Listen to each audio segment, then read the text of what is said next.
নমস্কাৰ বন্ধুসকল, গজাই গাঁৱত গজাই দেউতাৰ পূজা জেঠ মাহৰ লাষ্টৰ দিন। আজিৰ দিনটোতে গজাই গাঁৱত গজাই দেউতাৰ পূজা কৰা হয়। গজাই দেউতা হ'ল সোণোৱাল কছাৰীসকলৰ আধ্যাত্মিক গুৰু। আজি পূৰ্বপুৰুষৰ পৰা গজাই দেউতাক আমি নিজা আধ্যাত্মিক গুৰু হিচাপত জেঠ মাহৰ শেষ দিনা আমি তেওঁক স্মৰণ কৰি পূজা পতা হয়। সেই হেতুকে আজি গোটেই গজাই গাঁৱৰ ৰাইজ আহি আমি উপস্থিত হৈছোঁহি এই গজাই থানত। আজি ইয়াৰ পৰাই গোটেই অসমবাসীক গজাই দেউতাৰ শ্ৰীচৰণত প্ৰণাম কৰি গোটেই বছৰটো যেন আমাৰ গজাই দেউতাই আপোনালোকক সকলোকে গোটেই বছৰটো সুকলমে থাকিবলৈ শক্তি দিয়ে যেন। দেখিছে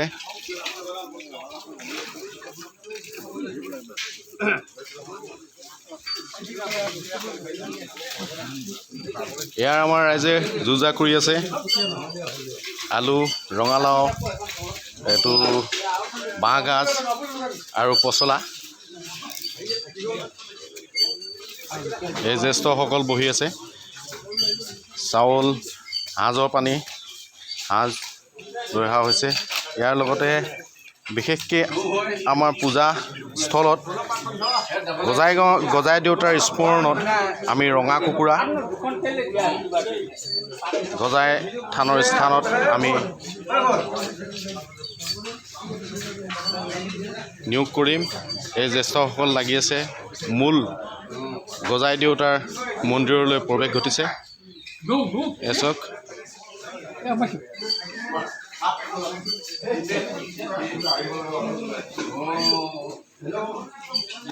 এই আমাৰ গজাই গাঁৱৰ সন্মানীয় জ্যেষ্ঠ ব্যক্তি থানেশ্বৰ হাজৰিকাদেৱ আজি এই শুভক্ষণত গজাই গাঁৱৰ গজাই থানত পূজা আৰু গজাই দেউতাক স্মৰণ কৰিবৰ বাবে তেওঁ আহি উপস্থিত হৈছে।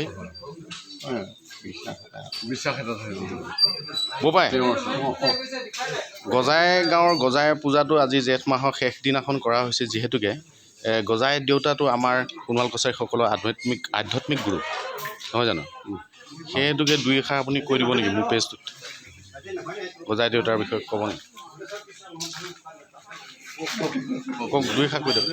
গজাই দেউতানো কি আছিলে? এতিয়া পৰম্পৰাগত হিচাপে হয়, আমি সৰু দিনৰ পৰাই যে গজাই ভোজ বা গজাই পূজাটো কৰা আমি দেখিছোঁ আৰু বৰ্তমানলৈকে আমাৰ গাঁৱত গজাই গাঁৱত কৰি থকা হৈছে।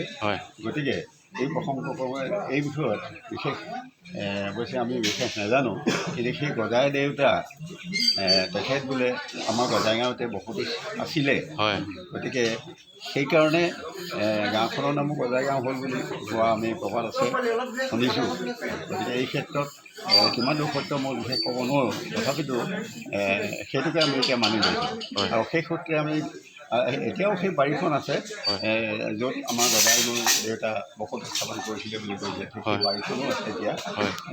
সেই মানুহঘৰ অৱশ্যে ইয়াত নাই বৰ্তমান। তেখেতে সকলো শিপৰা গোটৰ যেনি তিনি হেৰি গ'ল তাতে গ'ল, আৰু মাত্ৰ এজনে তেখেতৰ সেই পৰিয়ালৰ ব্যক্তি আছে বুলি শুনিছোঁ। আৰু গতিকে আৰু যি গজাই গুৰু দেউতাৰ কথা হেৰি শুনিছোঁ আমি, সেই গজাই গুৰু বোলে দেউতা এনেকুৱাই ব্যক্তি আছিল বুলি কৈছে যে তেখেতৰ অলৌকিক শক্তি বহুত আছিলে। তেখেতে বোলে এই কলতো পানী আনিব পাৰিছিলে বুলি কৈছে। ঠিক তেনেকুৱা প্ৰবাদ আছে, আমি শুনিছোঁ। অৱশ্যে নিজে দেখা নাই সৰুতে আমি। গতিকে সেই অলৌকিক শক্তি থকাৰ কাৰণে আৰু তাৰ পৰিৱৰ্তে পিছত কিমান দিনৰ পৰা পূজা কৰিলে সেইটো বিষয়ে নাজানো। আমি দেখাৰ পৰা অলপ বুজা হোৱাৰ পৰা আমি এতিয়া গজাই গাঁৱতে এই গজাই গুৰু দেউতাৰ পূজা কৰা হয় বুলি আমি দেখিছোঁ। আৰু বৰ্তমান পৰম্পৰাগত আছে, আমিও আজিলৈকে গজাই গুৰু আজি আমি জেঠৰ শেষ তাৰিখে আজি পাতিব লগা হ'ল বতৰৰ বিধিবিধানে দিয়াত।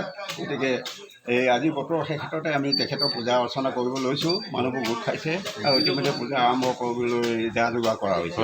আৰু গতিকে সেই অলৌকিক শক্তিৰ দ্বাৰা তেখেতসকলে গোটেই গাঁওখনক ৰক্ষা কৰে বুলি আমি ধৰিছোঁ।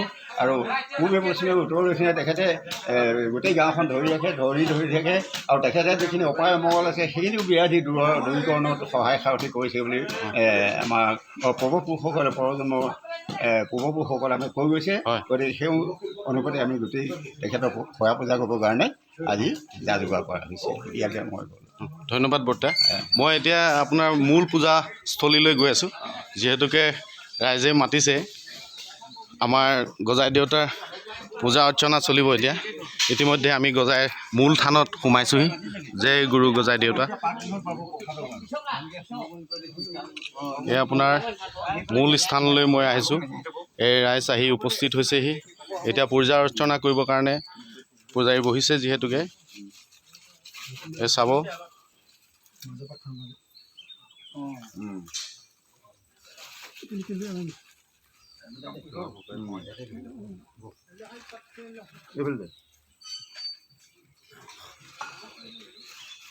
তিনিবা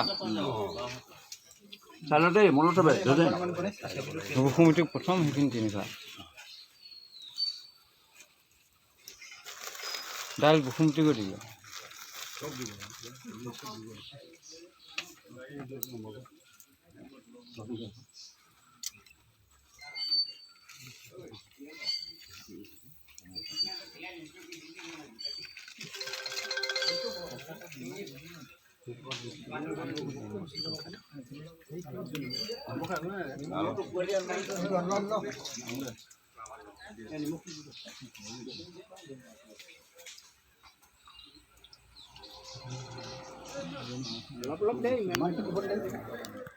নহয় সি নোৱাৰে